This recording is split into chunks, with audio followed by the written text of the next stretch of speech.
Hello, creatives, community, and kind folks. Welcome to RPG with DBJ. I am your host, DBJ, and today we're going to take a look at the television show Lost.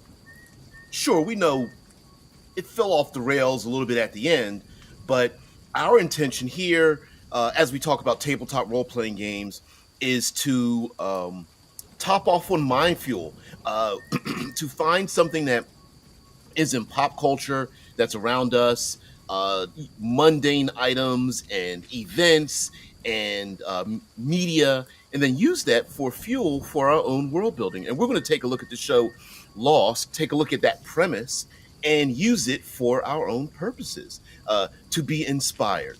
So, guys, hold on and let's get into it. Thank you very much for being here.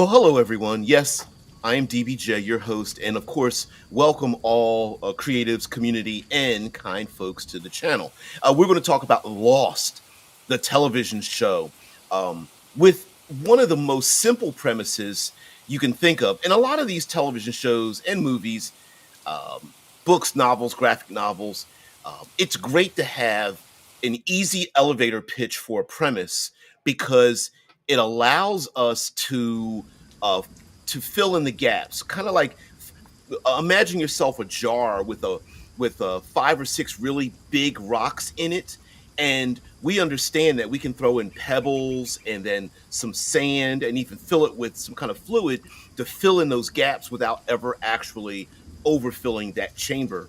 And these premises are usually simple enough to allow a lot of space to get down deep. So, what is the premise of Lost? And mind you, you don't ever have to have seen any of these things we talk about.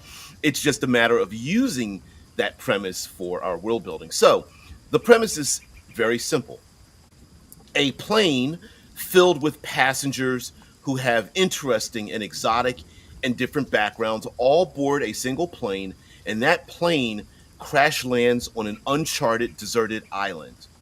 And the survivors then must gather together and survive um, the trials and tribulations of surviving on this island.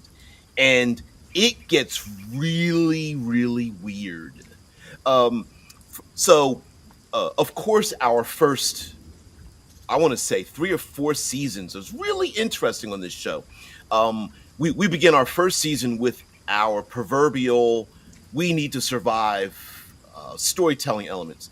And of course, we have like the spinning, burning engine on the beach. We have the half of the fuselage and people gathering together and whatnot. And uh, you know, having a deserted island and people crash landing on it is an excellent recipe for a survival matrix in a tabletop role playing game. Not There are many players that don't want to start like counting rations and counting the weight of items and things like that, but there are ways to there are differences between just hand waving it away and literally counting calories, right?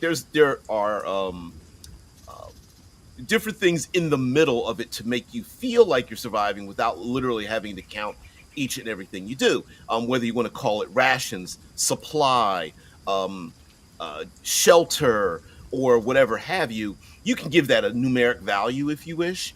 That the characters and the supporting cast must acquire and have in order for your daily needs to be met. Um, there is a there is the rule of three when it comes to survival. I believe it's like uh, three 3 hours without shelter, 3 days without water, three weeks without food, something goes on and on. 3 weeks without hope or something. It anyway.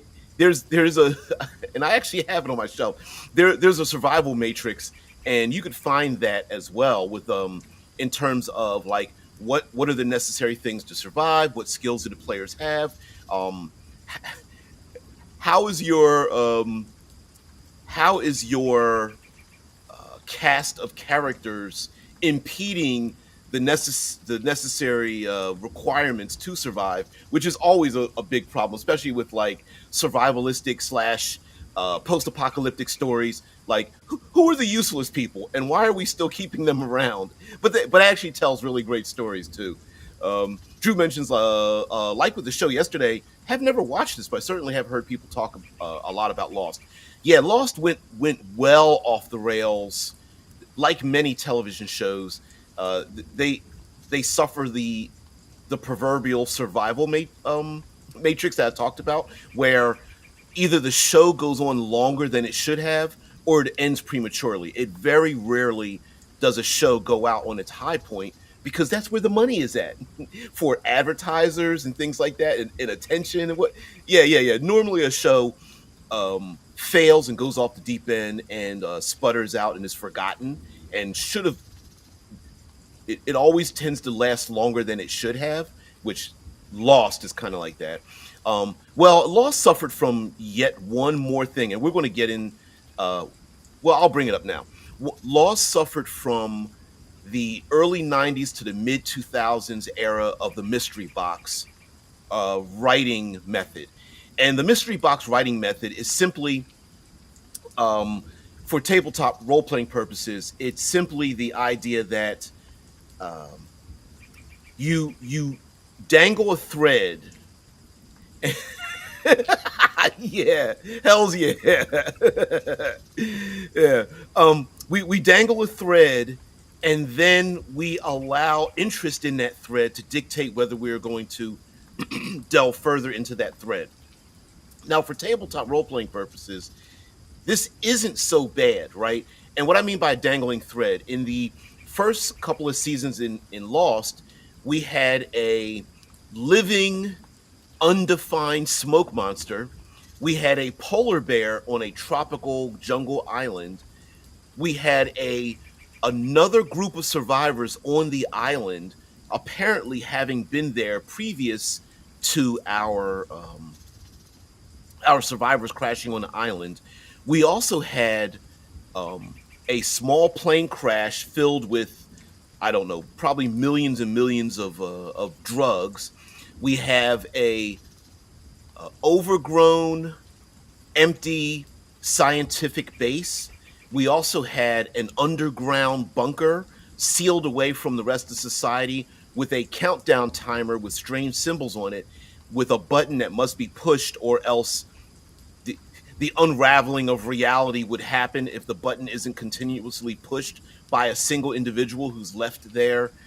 We had a number of things. We even had a sailing vessel from like the age of exploration, filled with unstable uh, TNT explosives and whatnot, and there were all these weird threads dangled before us as consumers of the show, and it was a water cooler show. Back in the day when people went to a central location to go to work and not work from home, uh, I know you young people don't really remember what that used to be like. We called these water cooler shows, and each televised show would happen once a week, and people would stand around the water cooler and talk about it. It a little bit um, stereotypical, but that was the case, right? People would come to work and they would talk about the latest episode and speculate about that, and then they would get on social media, talk about it, put their theories out there, and then the showrunners of the show could read those theories and then like feed into the desire to ask questions and get answers to those things. Now, as a tabletop role player, we like to dangle our threads too. Those are what we call story hooks, right? It's like, oh, the local village has people kidnapped. Will you go save them? Also, we have a problem with rats in the basement. Will you eliminate the rats? And lastly, there is a deserted island, and we want to chart, you know, intrepid explorers to go to the island, and the players get to pick which one of those threads. And of course, you dangle the thread without actually having to do the work in filling out what the hell that thread even means, because you're waiting for someone to bite that hook, and then you take the time to fill that out. Now, for a tabletop role playing game, that's not bad, especially if you're really good at improv. But one of the issues with Lost was, if you introduce a polar bear in the middle of the jungle and then don't explain why, people get a little bit antsy. And so our premise of crash landing on an island, and mind you, it doesn't need to be an aircraft. This could be an ancient seagoing vessel in a uh, semi medieval society, or this could be, far future crash landed starship and people have to survive. So you have our basics. And usually, like Drew mentioned about uh, about we keep the useless people around so we can eat them later. Having a larger cast and crew is actually pretty good, because you can have players jump in and out. You can take some of those NPCs and turn them into player characters. Plus, it's really cool to be able to have something to redshirt your dangers around. Having NPCs and useless people, push, prod, eat, go to places, and then show you what the danger is and present that in front of your players is also kind of funny as well. To do that, certainly uh, a great way to introduce dangers. Hey, remember that big purple plant with a mouth on it, and that NPC got swallowed? Yeah, here's an example of what not to do, um, so you don't get swallowed, and also introduce a thing that the players may not be familiar with, like, oh, there are man-eating plants. Great, and that's just a small example. But we can one of the interesting aspects of Lost that really exemplified the television show was was the bizarre nature of it. So some of that bizarre nature was internalized, others were externalized. One of the things the television show, the first, I want to say, 4 seasons did extremely well, was the flashbacks and flash forwards. So the first like 2 or 3 seasons, all they did were flashbacks, and we got a chance to see the lives um, of the our main characters before, during, and after their arrival to the airport on the airline, and then after they landed on the the island after the plane crash. And we we got a cornucopia of bizarre, strange, unique backgrounds of different characters, like um Hurley, one of the fan favorites in the show, was a character that won the lottery and had these strange numbers in his head that he played for the lottery and won a lot of money and things like that. And he was kind of going on a walkabout, but was a little guilty um, about winning all this money, but he really didn't earn it. And then we had another character that was like had a fake identity, and he was out to go after and kill the person that killed somebody in his family. And then we had a person escaping a U.S. Marshal that was on the plane, and we find out that not only did this person wake up from the crash landing with a handcuff on her hand, and then had to figure out a way to get that handcuff off before anybody saw it. We also had our U.S. Marshal on the same flight looking around for this person, and all the survivors are looking around like, we don't know who each other is, nor do we particularly care, because we have to make shelter and find water and then figure out our way off the island. And so that was kind of cool to, there were lots of reveals about people's backgrounds.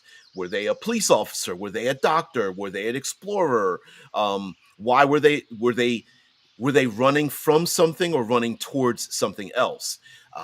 Many of the characters had a lot of unresolved internal trauma that they were dealing with, and they were dealing with it externally, getting on the plane, flying somewhere to hopefully absolve themselves of, atone for their sins, or um, exact revenge, or go on um,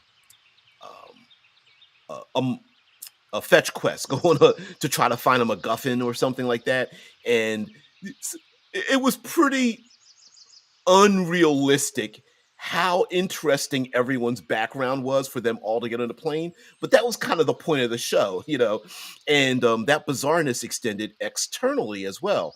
Like I mentioned before about scientific um, uh, places of scientific study left abandoned, and other crew members there, and were there other plane crashes, and why is it this island is and continues to be uncharted and whatnot. Just got back from hospital. We got offspring. What?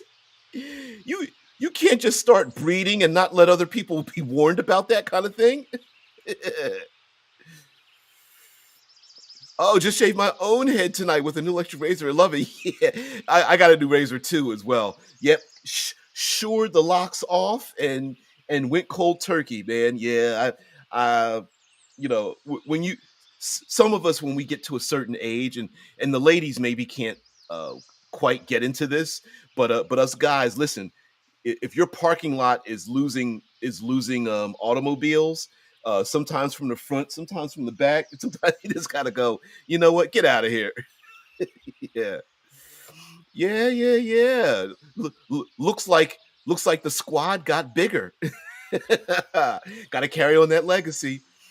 Yeah, listen, um when this offspring starts walking and talking, you're gonna have to throw some choking hazards into the hand and get those dice rolling, get them to make a character based on some vomit or something like that. I don't care, we'll come up with one. We'll pick the perfect role-playing game for when they get 7 months old. Oh man, whatever. I did warn you months ago in infernal code speak. Yeah, I didn't catch up. I needed to be smacked with the clue stick, I think is what probably happened. That was the issue. We should do a celebratory show. We should do that. Yeah. Yeah, exactly. There you go, heathen. Yeah. May your spawn do much mischief and shenanigans. And you're like, no, I don't want you gaining levels. Breeding the chaotic neutral. Oh well. Anyway, which I suppose in some ways this does deal with the television show Lost, because there is a character, a young lady who um I believe was supposed to give up her child for adoption but didn't want to, and got on the plane and was kind of escaping the promise that she made earlier on and things like that. Yeah. We were lucky the spawn was born a Baylor from the get-go. Yeah. One of those, yeah, not just a lousy lemur. Yeah. Yeah, if you're gonna come from the lower planes of the fiends and hells and demons and stuff like that, you kind of want to be on a higher level at a minimum, right? It's like make me a Merilith, or what are some of the other ones? Give me multiple arms, or like make me a pit fiend or something like that. Yeah, yeah, got to. Heliopia, hey, hello.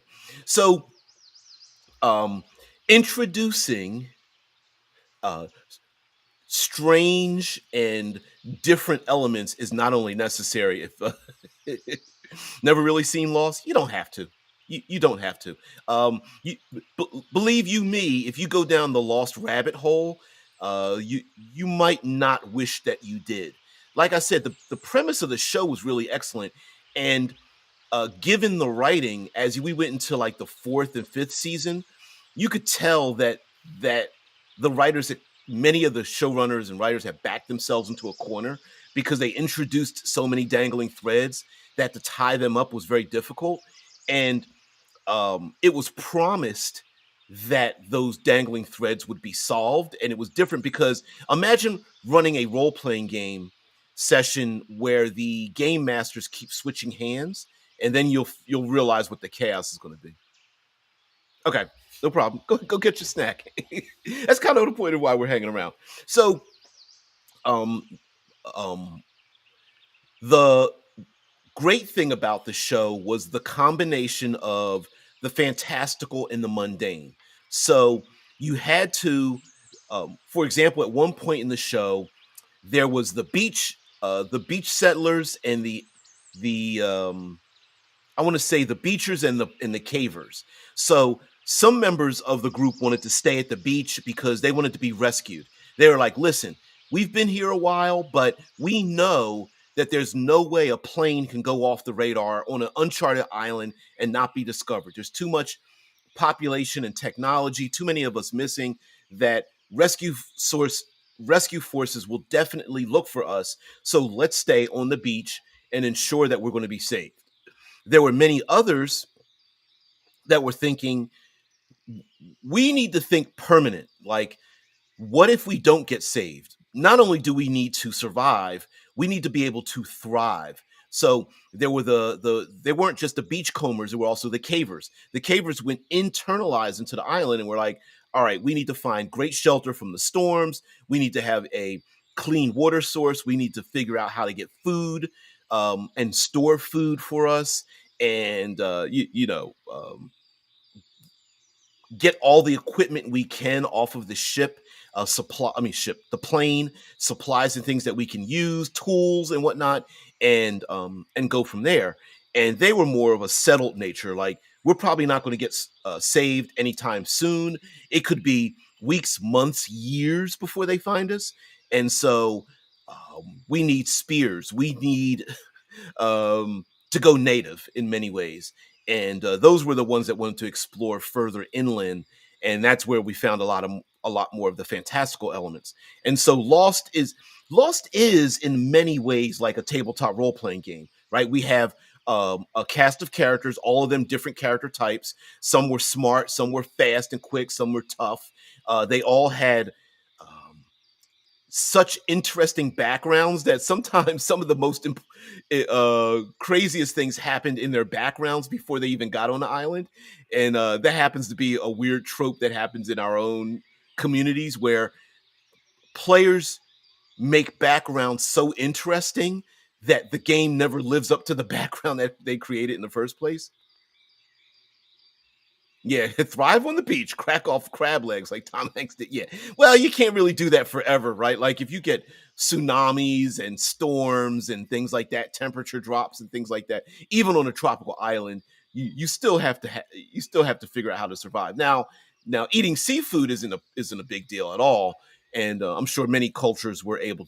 There are a lot of islander cultures that were able to survive, but these people, very few of them knew really how to do so. So while the show did show some survival things after the first season, they kind of hand waved that away.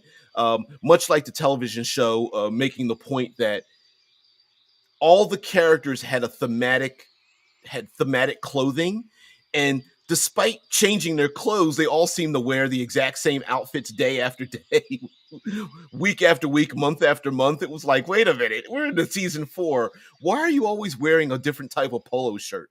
An exact copy of the last polo shirt you wore with a slightly different hue or tone to it. It's the same thing, right? Like, the characters that wore shorts always wore shorts. The characters who wore pants always wore long pants. Um, yeah, beards never really grew long. Hurley, shall I say, puffy character, never seemed to lose weight. It's pretty hilarious.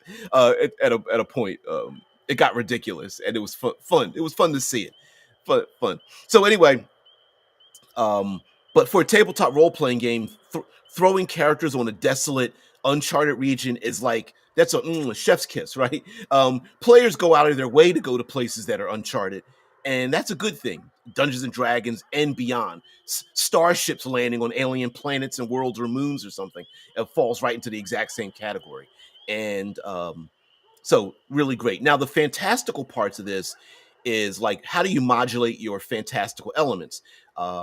Is it just strange plants or an alien species that's semi-sentient, or the uncharted location? Actually, we had people arrive here earlier. Maybe the players already knew that there were expeditions here and what happened to those expedition members and maybe finding those people are also really great. I don't want to say side quests, but ways to narrow down the focus of each session. So, the idea of being on a lost island is one thing, but being on a lost island to look for survivors or find the ancient scroll or talk to an ancient tribe or find the survivors can really focus down your what's in this season of our game. What is our purpose? Oh, find the survivors. Great, we found them. Okay, what's next?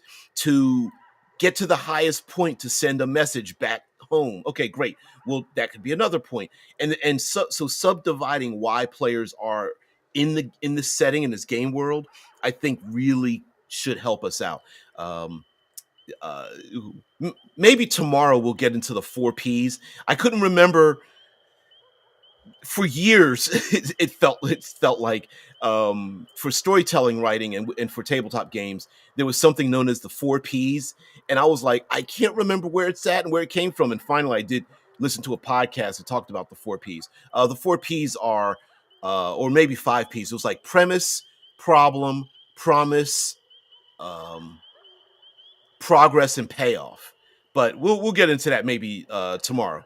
But basically saying like, hey, you can tell a far-ranging, giant-sized campaign, but a lot of those giant-sized campaigns in tabletop games fail because of real life. So instead, what you can do is subdivide those things down and have, I want to say, mini goals, and make those mini goals feel like full campaigns themselves. So a mini goal would be establish the ability to not just survive but thrive, and that could be one goal. And another goal could be explore the center of the island to find out some of its secrets, and get to the highest point to send off a message, and uncover the lost scrolls, or whatever, or find the people who were, the explorers who were lost to time and maybe even space, and may be on this island. And those all could be little mini games that all together um, create one big giant campaign.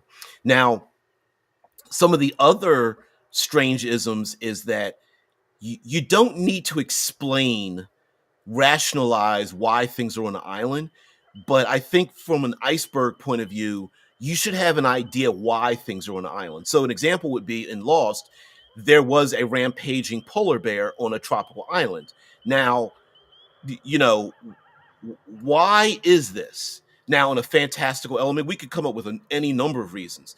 Was it um, a druid driven insane that came from an Arctic region that turned into a polar bear and is wandering around the island, lost and unable to find his way, and must be cured or whatever to turn back into a druid? And the players don't know this, and they may never know this, but that may be the case. That may be your answer.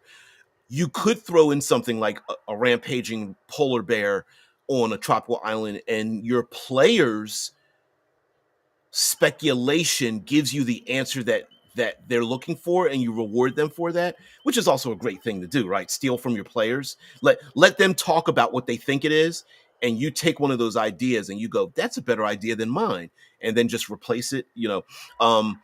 I believe on the show, the polar bear was part of a number of animals that was in a basically held in a cage that was being used for study for some reason.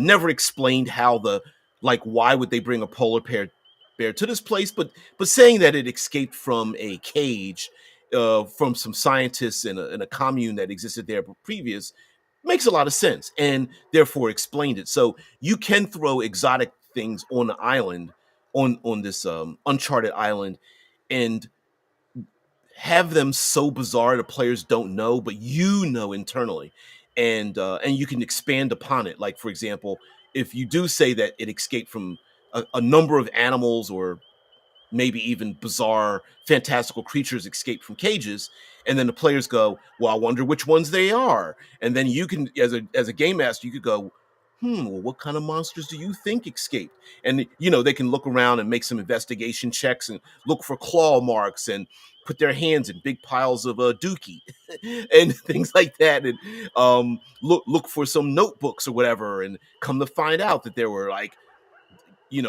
mimics escaped and doppelgangers and manticores or whatever, and so on and so forth. And maybe those things existed because of experiments by a wizard did it excuse or whatnot. So yeah, you can come up with that. Also, because the show messed with time quite a bit, you can actually use that for your benefit, by having flashbacks and flash forwards and things like that, just to play with time a little bit. For example, um, when players can't show up for the games, Lost did a very good job of focusing on no more than like two or three characters at a time. And very easily you can make the excuse, oh, the people that aren't in this game right now are on their survival thing. They're getting clean water, clean food. They are on patrol. They're asleep. They are cooking food. They're handling. They're off on their own meditating. They are uh, once again going back into the wreckage of the plane to go through the luggage and see if they can find even more items or whatever. There are lots of excuses for why people aren't around, and with a large cast of characters, they were able to move the storylines from like a father and his son, and the gentleman that's walking around that finds a wheelchair, and you find out that even the actor himself didn't realize that written into the story, and I don't even think they actually planned it, written into the story, that one of the characters got on the plane because he couldn't walk, and then began walking when he got on the island. And you could very much flash back to events and kind of retcon some backgrounds and things like that. Maybe even give players like some kind of benefits, whether it's moxie, inspiration, fate points, um, whatever the case may be, advantage versus disadvantage, and things like that, to hand to players and go, I think it would be cool if your character belonged to a notorious organized group of assassins and mercenaries, and they're like, yeah, but my character is actually is like a pediatric doctor and stuff. I didn't want to be an assassin. And like, yeah, but this would be kind of cool to add to your character. Maybe you became a pediatric doctor to atone for all the murders you did. And the player's like, yeah, I kind of like that. All right, I'll go with that storyline, right? And then you can get into this thing where it's like, what? Wait, what? an international assassin. When the hell did this happen? You could play with time and space that way. Yeah, even on the island, it kind of played with space a little bit, because as much as the much as the main characters traveled on the island, they always got back pretty quick wherever you needed them. They traveled far and then got back whenever you needed them to get back, because basically you could just say nothing interesting happened. Great, you got back to camp. Other times it was like, we got lost, we don't know how to make it back to camp, and it would vacillate back and forth if you wanted characters to be separated or find each other. On the show, they just basically hand waved it and were like, yeah, they wandered, they're missing for two episodes. Great, they're back. Why? Because they found their way back. I don't know why. um, that happened quite a bit as well. Also, the the idea that the reason for our main characters being on the island is has a spiritual connection. I'm going to say use the word spiritual, meaning like there was a lot of speculation on the show as to like, is the island purgatory? Were they actually dead? And this is their purgatory. Um, Reasoning that multiple characters had multiple reasons for wanting to escape their past, and they were confronted with elements on the island, um, that would make them confront their guilt or their pain or their trauma on the island. And so the island kind of formed itself around each of the characters' own backgrounds. Many of them were confronted with individuals whether from their dreams and nightmares or actually on the plane itself, and they didn't realize it, that there were other people that landed on the exact same island, and they couldn't escape. They were running away from their problems and they couldn't escape it. So, Drew says, now I'll make a character who was a martial artist before becoming a mail letter carrier. Yeah. You know what? Okay. YouTube, don't dock me on this one. Uh, if you ever watched any of the background in like the DVDs, the Blu-rays or whatever, they had something called what was the term the cast of character used? It was called um not unfortunate, not inconsequential. It was unnecessary cock. I will explain the word. So in the show starts out with a bunch of normies, right? These are a bunch of mundane people getting on a plane, and we flash back to a number of interesting but pretty mundane backgrounds. One character was an aged rock star and wanted to get back his former glory, but he had a drug habit. We had a young lady who was pregnant and she didn't want to give up her baby. We had a doctor who had a lot of guilt, and he was on the plane with the dead body of his father, and he had a tumultuous relationship with his emotionally abusive father and whatnot. But over time, the characters, you come to find out that like 80% of the characters were very, very good at firearms and guns, like really like a little too comfortable around guns. And so and of course we had to find a cache of weapons, and at every time a character would pull a gun, they would cock the gun. And so there was like there's an unnecessary, I don't know much about firearms, but having a friend who was a police officer used to make fun of movies and television shows about how people would cock a gun, and it's not necessary to do that. Like, you only do that once. You don't need to keep doing it. But every time to emphasize characters pulling a gun, they'd always pull the gun, and then to add extra emphasis on threats before using the gun, they would cock the gun. So there was a lot of like unnecessary cock on the show. And the actors even mentioned it just became this thing where every time they had a scene, he was like, "Hey, you better stop." You just click. It's ladies, men, everybody was just like just cocking guns all the players on the show.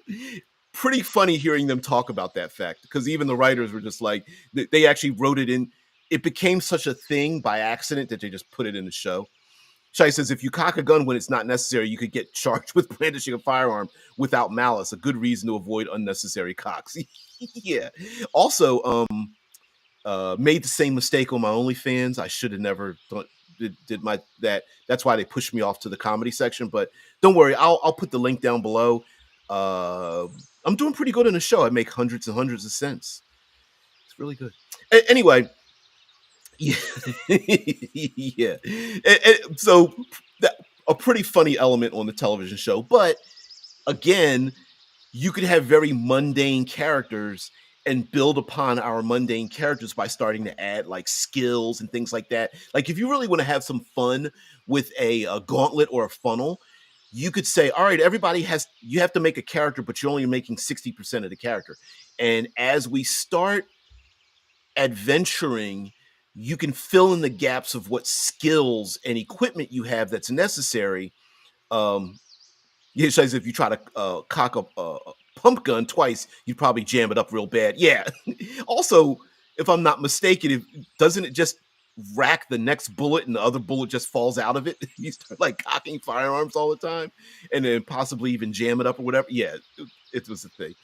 But anyway, the idea that like a player character doesn't have the athletic skill until we get to the point where we have to cross a giant chasm and balance across a fallen tree that went across the chasm. And the player goes, can I put 3 points in athletics and just say that I have that? And like, yeah, I've played games like that. And that can be pretty fun to expose your character's capabilities as one sees fit during the course of play, not realizing. And you could even do this with like we all lost our memory. We don't know who we are. What was the show? was it Dark Matter, sci-fi show where everyone wakes up from cryo sleep and doesn't quite remember why they're there and who they are, but you end up finding they themselves find some skills out, and then they start doing flashbacks into like, oh, this person was a notorious criminal and his best friends with this other character was a law enforcer, and then they end up finding out that information about each other. Same concept, right? um the, the Lost is a bit of the we don't know who we are, where's our memory at, and then that's where the internal conflict comes from, the internal revelations, and it's kind of cool to do that. So you can throw in both of those. Indie games do this really well. Like a lot of the I'm going to pick with Powered by the Apocalypse games aren't really about winning and losing. It's about the trials and tribulations on your way to achieving success, and those complications build upon each other to tell the story of the characters more than telling the story of the world. So Shai says I can eject one bullet and then chamber the next, or it can cause a double feed. Yep, a double feed where two bullets try to get jammed into the chamber at once, and then everything will all effed up and you're going to get shot. Yep. Drew says I call it Mondays when I wake up and don't know why I'm here. Now there is a philosophical debate of every time we wake up from sleep, are we really the same person? Like, is it just a memory of the last person we used to be, but we're just brand new? There is a little bit of that philosophical thing. Yeah, exactly. None of us know who. Excuse me. None of us know why we are here, especially the ones who pretend like they know. And thank you very much for putting that in there. That sounds like a T-shirt right there. Yeah, especially the ones who think they know. Yeah. It's like if someone has all the answers, you definitely know they don't know a thing, right? And that's the cool part, you know. Um, uh, the instead of okay, so the dangling threads idea, right? The polar bear, the survivors that came there before, the plane crash that happened, the there was a group of people known as the others that lived on the island and were adapted to the island, and then come to find out that they were actually survivors as well. And why are they enemies and trying to kidnap members of our group and stuff like that? If you're going to dangle threads like that out there, you really need to develop them. And a good rule of thumb is just give as much detail as the next session or next two sessions, because if the players go, hey, these mysterious outsiders, shadowy figures, we're going to find out who they are, then you take the time to fill them out. Are they goblinoids? Are they other survivors? Are they escapees from an experiment? Did they land on the other side of the island and think that the player characters are a threat? Uh, so on and so forth, right?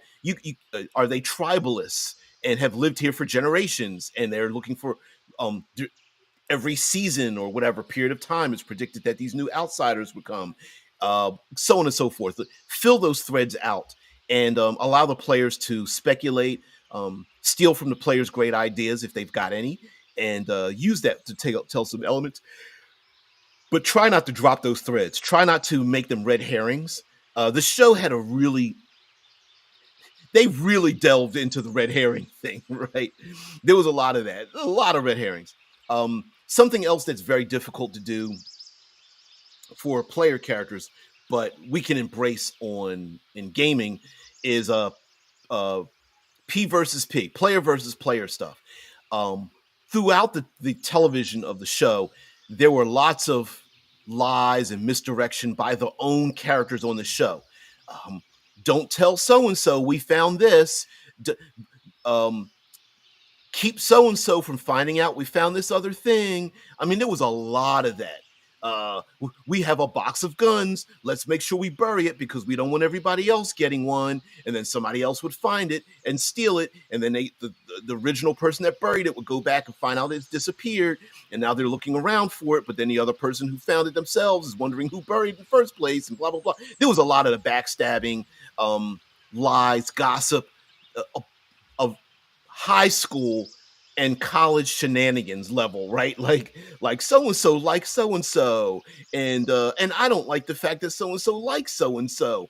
A lot of triangle relationships were happening, especially with our three main characters. Sawyer, shit, I can't remember the other two names of our main characters. Anyway, the doctor, the um, the doctor, the girl on the run, and the con artist were basically our three main characters on the show, and then everybody else were like supporting cast.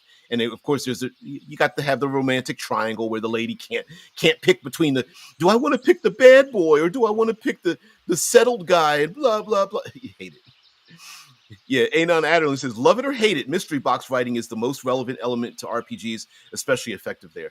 Yeah. It's mystery box writing. And I think currently we call it like iceberging. It's like an iceberg element where you show people um a hint of a thing, but the iceberg is the rest of the information. And you could lie about that iceberg and go, I really don't know why I added in a tribal group of red cloaked cultists, but I did, and now I have to fill it out. Now, if the players turn away from it and go, whatever, cultists, we don't care, uh, then you don't need to write more for that. But you can, right? If you put a polar bear, a rabid polar bear on a tropical island, and the players are like, "Why is there a polar bear?" You better answer the question. But mystery box writing for like a television show can go really off the rails, especially when the original writer passes it off to someone else, and that other person has different ideas. It would be the equivalent of playing in a game, and there are five different DMs and each or game masters, and each one of them is handed the next session, but they didn't know the prior sessions to the one that just happened. He says, nah, Drew says, nah, I don't like it and will not use it in my gaming. I think mostly because I'm not really interested in world simulation, but more in emotional character arcs. And Lost really did that. Lost really did embrace the get it did a great job of making us interested in the emotional journey of more than just two or three or four characters. There were probably a dozen or more characters that we were like, whoa, I want to know about this one and this one and this one.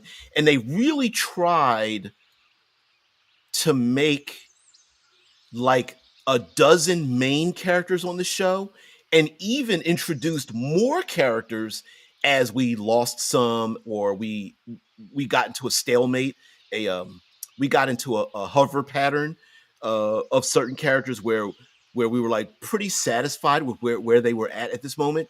And so they added new characters by finding more people arrived on the island. There were other people that were lost on the island or stayed on the island, things like that. So being able to juggle the emotional journeys of characters was actually pretty important as well. And I don't think it's necessarily one or the other. I do feel like for example, if Adeline and Drew were in the same game, to vacillate back and forth between like the emotional journey and the externalism of the journey, and finding discovery of the outside world versus inside world, I wouldn't have a problem with it.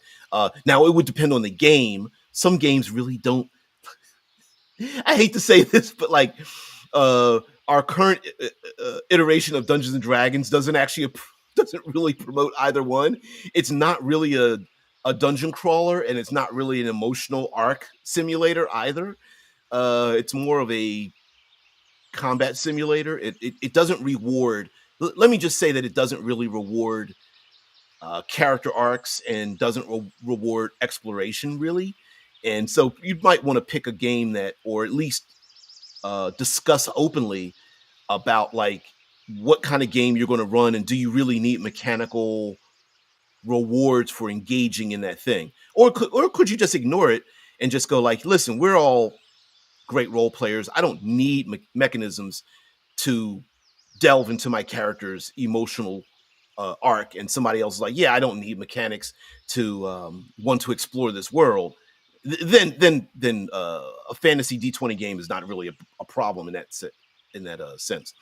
Um, Resolving some of the things, the threads, could be a little bit of an issue in the sense that, like, what elements do you want to give the players? For example, in the television show, like I said, we end up finding out that more likely than not, most of the characters on the show are pretty good with firearms, very, very comfortable hanging around firearms. So then when you have to, it's very difficult to go backwards in the show to a point where there are no firearms because so many characters had them, found more, and are really good with them, that the, the way they told the story was different. So, for example, if the players find a stable shelter, let's say they find a place that was built to, suffer storms, they never have to worry about shelter again, then that element of you can't complain that the players aren't trying to survive any longer, right? If players have access to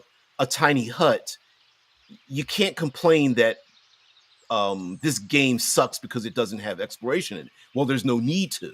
So you would have to replace that with something else. Maybe there are enemies that are trying to acquire the same shelter, and then it becomes like a last stand kind of thing, in which case that just becomes a different storytelling thing. So, like, every magic item, every piece of equipment, every piece of knowledge that is exposed can give the players a really cool reward. And then challenging that reward and telling other stories that go beyond that. Great. Now you have, I don't know, you've trained falcons to be able to circle ahead and scout ahead.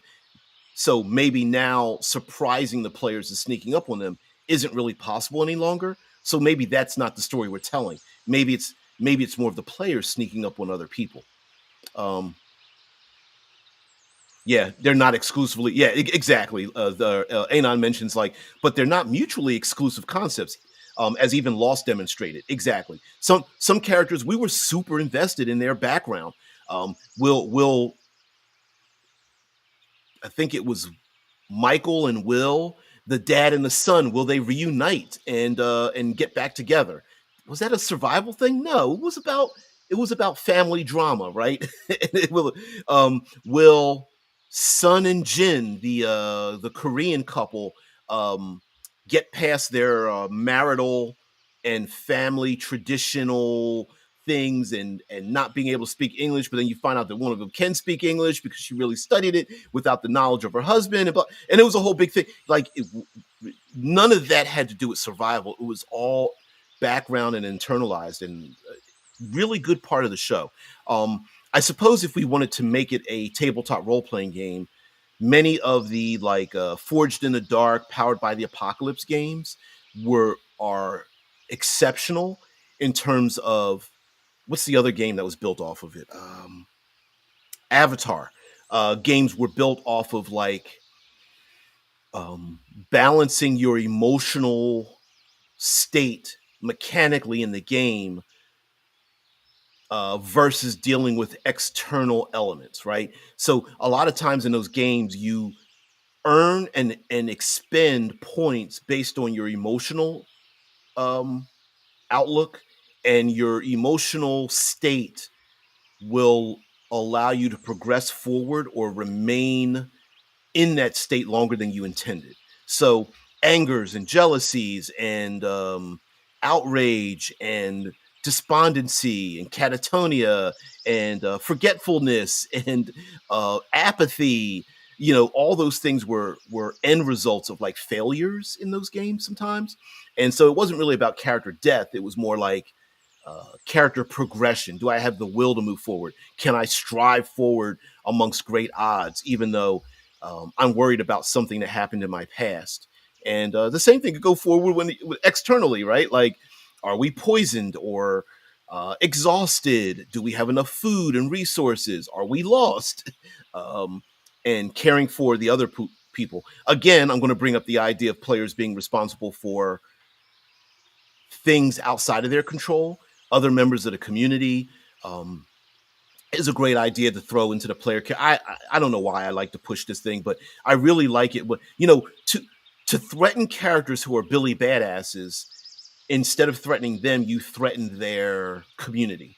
And that community could be like, we talked about the Sons of Anarchy and the other biker gang members.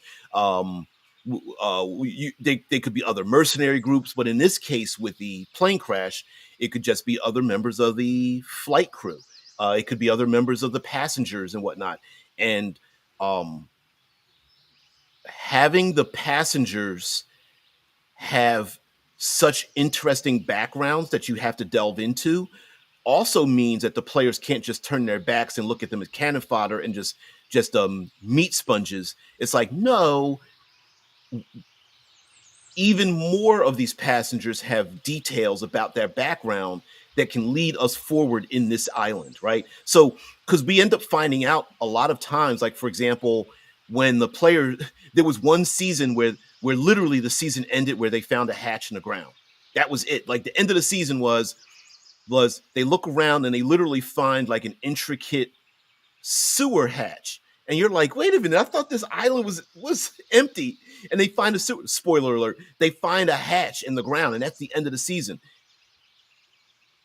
Um, Water cooler talk happened. Season passes, they come back. They end up opening up the hatch and going down in the hatch, and there's this like there's electricity and power, and there's a complex network of like dungeon crawling hallways, and it's like, wait, what the hell? And that became like a new aspect of the show, and then we're exposed to the numbers. And I remember there was a season focused around nothing but the numbers, and it was a countdown, and there was numbers, and you had to punch in these numbers periodically to keep the system going, because you never knew what was going to happen if the system failed. And of course, there was all just before the countdown ended, someone had to press the button to keep the system going. And the numbers related to the exact same numbers that one of our characters played the lottery and won a lot of money from playing these numbers and had nightmares about these numbers. And every time the numbers came up, something strange would happen. And you're like, wait, what the hell? And my point being about this concept is that the players may uncover storytelling elements from within the survivors themselves. And each of those survivors could be a thread of adventure, right? So instead of the traditional um, old man quest giver goes into the tavern, falls dead, and or has a few last words that says like, go to the deserted island. I just got back. Dead. Map. Hey, let's go off to the island, right? Um, um, Instead, what could happen is one or more of the passengers has a background element. Now, the passenger doesn't know the significance, but the players do. And the players are like, hey, can I take a look at that signet ring you wear all the time with the opal on it? And the opal lifts up and there's a photograph on the inside, and the photograph is an old photograph which looks exactly like something carved into a ancient cave painting on the inside of a cave. And they're like, what the hell is this you have to do with this? And that could be a one thread. And then there's another character that I don't know, um has a diary of star charts and books, and they've been writing this diary, and come to find out that like the man-eating plant was in their sci-fi book that they wrote, and the I don't know, the comets that went across the sky was in the book that they wrote. And they're like, you wrote a book about this? And the person's like, I was just writing a sci-fi novel. I didn't know I'd be lost on an island. And so then the players are like, well, wait a minute. If the first chapter is something we saw in the second chapter, let's look at the third chapter. The third chapter says our heroes find a cave. PCs go out into the wilderness. They find the exact same cave. And then again, quest giving, right? Dropping those hooks. So instead of the players looking at the NPCs as meat shields, hey, they're all five hit point meat shields. If we put 7 of them out there, we can stop the 2d6 damage that's happening at us. Maybe they might start looking, want to take care of those people. Anon says another element which can be usefully translated to RPGs is how everyone's story is related, often in absurdly unlikely ways. Lost did a really good job of making absurdly unlikely ways relate back to each other. Very strange. Like, for example, um, and as a writer, I think they did a really good job of like So, okay, on the television show, after the plane crash, the characters get together and they start to relate. But if you flashed back, you had characters like one person getting out of a taxi and someone else getting into that same taxi, and they crossed each other's paths, not having any idea they would actually be, uh, be on the exact same island. You had characters who were like, one person was somebody else's nanny. You had one person that was in the same in line in the same bank. You had characters like they had relationships towards each other. What was it? The young lady from Australia that was had the child was biologically related to the doctor that was from America that was coming to pick up the dead body of his father. Whew. And you're like, when you're watching the show, no one's thinking much of it.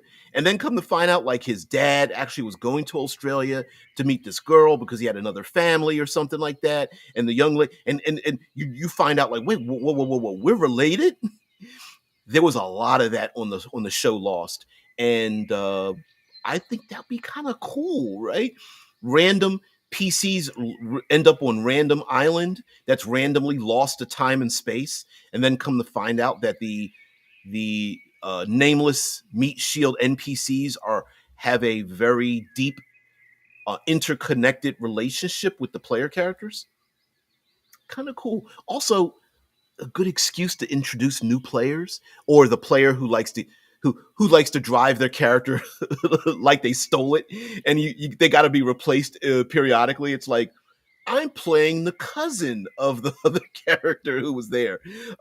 Hell, even on the show, they do flashbacks to the characters on the plane, and many of them sitting behind each other or across from each other or at angles to each other, not knowing that later on they're going to have a significant relationship. But like how many times if you've ever flown, you really don't, no one really cares where people are sitting, or it's just like, let me go find a seat and sit down. And you really don't meet eye contact with everybody on the plane, so it's pretty easy to like miss someone. Like, you could get on an airline with someone very famous and just never know it, and then realize later, like, wait a minute, we were on the exact same plane, I didn't know. Well, you probably wouldn't have known, right? Because you're not going to keep track of 216 other passengers. You might meet the eyes of maybe 17 people, and everybody else is just a faded memory because you know you have no context to even remember who they are or who whatnot. And so the same could be done for tabletop role playing games. Uh, just because three other members of your knight's order landed on the island doesn't mean you remember who or where they were, especially if you got on the sailing vessel and then those other three knights got on the same sailing vessel, went to their own rooms of passage, and you went to your bunk and you didn't think about it. And then you get on the island, you're like, wait a minute, how are there other members of my knight's order here? Well, it's like they didn't think about you and you didn't think about them, and they were all trying to escape to the same place to atone for their same guilts or whatever. And they all booked passage separately because they didn't think anybody else would be going. And then it's just like, wait, how did this happen? And of course, it's so unlikely that it actually makes sense, right? The ridiculousness of it is the point. Um, I was just listening to a podcast, the video, the yesterday, about how like fantasy maps aren't as interesting as they are anymore, and making them interesting.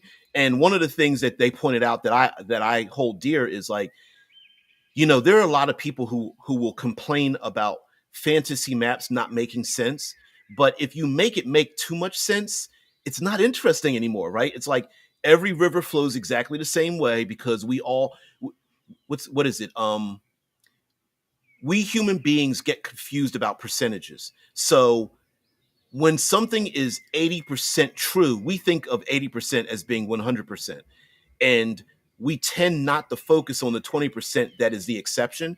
That's the interesting part, So when we see like fantasy maps and fantasy arrangements in our games, the idea that the vast majority of the people that end up on an uncharted island have a relationship with each other is so unlikely that that's the part maybe we should embrace, right? Instead of going, well, it doesn't make any sense. Well, of course it doesn't make any sense. That's the amazing part. Maybe it's not supposed to make sense. Maybe it is supposed to be a message from the gods, or a confluence of the alignment of the planets. Maybe it's you know a, the alignment of the seventh son of seven children or whatever like that, right? It's the most unlikely event. What is it? No matter how, excuse me, no matter how unlikely um an event, that becomes what's I can't remember the thing, but no matter how unlikely the event, um taking away all explanations, then the most likely event is the thing that is true, right? So if you explain away all the common sense things and none of that makes sense, then that means that your last hypothesis is the one that doesn't make any sense at all. I know I walked around the world with that one. Damn. So, um, Lost, the television show. Yeah, the like Game of Thrones, the first 4 seasons, maybe 5 seasons, a chef's kiss. A little bit strange, but chef's kiss. After that, you kind of go, is it worth it? I don't know. Uh, were they dead all along? You get into those kind of conversations, but stealing from the show, not a bad idea, right? I'm sorry. It's not called theft, it's called an homage. And to use those elements to tell storytelling. But anyway, yeah, if you aren't inspired, find some old television shows and movies and things and go, yeah, what was the premise of that dumb show that didn't do too well? And take that premise. Chances are no one watched it or even liked it. So if you take the premise and rub off the serial numbers, who knows? Maybe you'll have some fun with that. Yeah, Anon says the entire show is a series of mystery boxes and unlikely coincidences, which are eminently useful in RPGs and a large part of the foundation of no prep play. Yeah, the show, it, the writers themselves, David Lindelof, who honestly, I think he's a really good writer. I know a lot of people get frustrated with his writing chapter because he really did learn from the J.J. Abrams school of mystery boxing, but I like his writing, and in the sense of I think he has a grasp on both dangling those red herrings and being able to do a callback to those red herrings to bring them back into play. And yeah, Anon basically made a giant T-shirt that encapsulates the entire show. The entire show is a series of mystery boxes and unlikely coincidences. And the mystery boxes tended to be external. Polar bears, hatches in the ground, planes crashing with loaded full of drugs, another plane and outsiders landing on the other side of the island. What else did we have? We had time travel and atomic weapons, and all that kind of stuff, right? Um, and the unlikely coincidences were more internalized characters' emotions and their desires and their guilts and their atonement and their escaping the crimes that they committed and the lives that they had and wishing they were someplace different. So, yeah. Thank you very much for that. So, yeah, Anon, you're absolutely correct. Useful, not of no prep play. I think something else that would really feed into this, if I can go back to this comment, is um for players, please talk about what you think is happening, right? Like your speculation is the mind fuel that someone like me who's not very smart is going to feed off of. I can throw a cockatrice into my game and have no idea why I did it. I just maybe wanted to do it because I wanted to throw something in there that could petrify people.